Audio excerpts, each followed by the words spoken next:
With the first pick in the 1997 NBA draft, the San Antonio Spurs select Tim Duncan from Wake Forest University.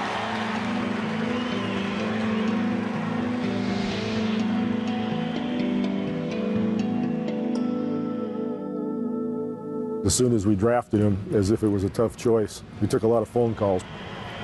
People would call and say, hey, we'll give you a second, you know, just pick anybody on our team, we'll use it. And I said, yeah, okay, thank you. Pop, here's Tim. Okay. So, Pop, all I've heard from since I've gotten here was that you're going to trade me. That's all I've heard for the last 20 minutes. But as soon as we drafted him, I went down to St. Croix. And we just spent, whatever, I can't even remember now, 4 or 5 days together. And we just go down to the beach and we go swim. I wanted to know who he was. And he probably wanted to know who I was, too. I'd watch him swim. I'd go, my gosh, if he's as good a basketball player as he is a swimmer, this is going to be pretty cool. TD, I was going to ask you, what were your expectations about yourself when you got selected? I didn't know what to expect in the NBA.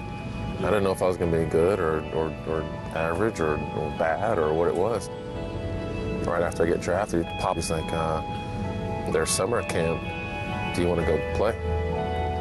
And I was like, hell yeah, I want to play. Of course, I want to get out there and get as much experience as possible. And I show up for that, and I sucked. Really? I was awful. In Summer League? Yeah, I was bad. I have an Ostertag story to prove it.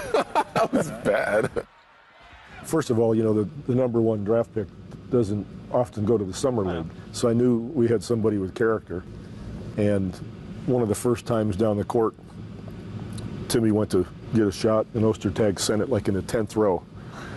And what was really cool about it, Timmy no expression whatsoever. That's just what happened. He went down to the other end, and Ostertag comes across and he sends his, you know, up into like the 10th row.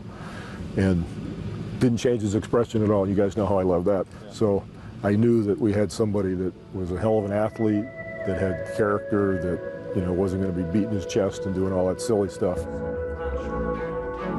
Now he came to training camp, and David Robinson watched him play. And about the second practice, the whole offense changed.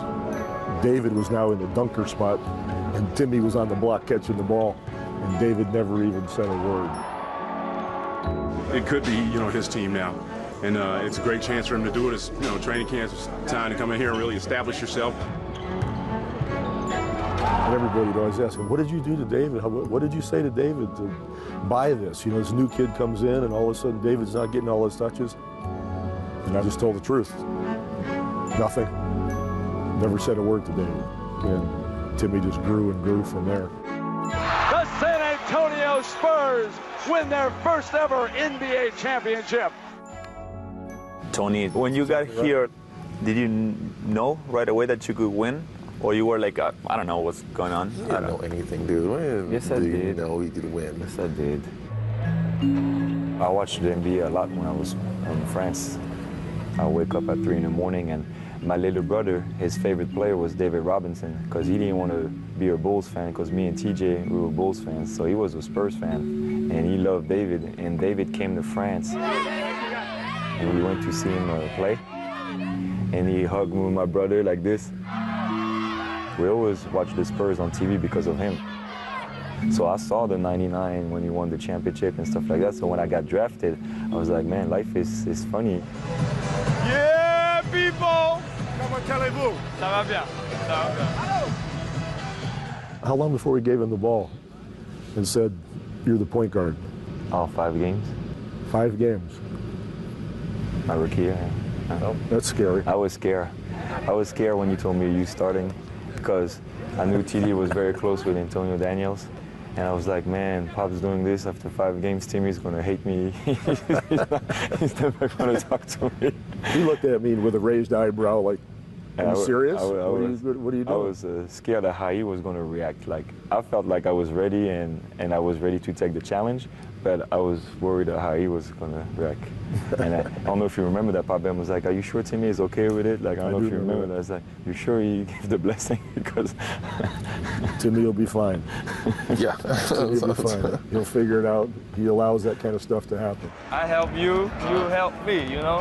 No? We got it. It don't work like that? We work the right way. We work together. You're the point guard. You do the setup.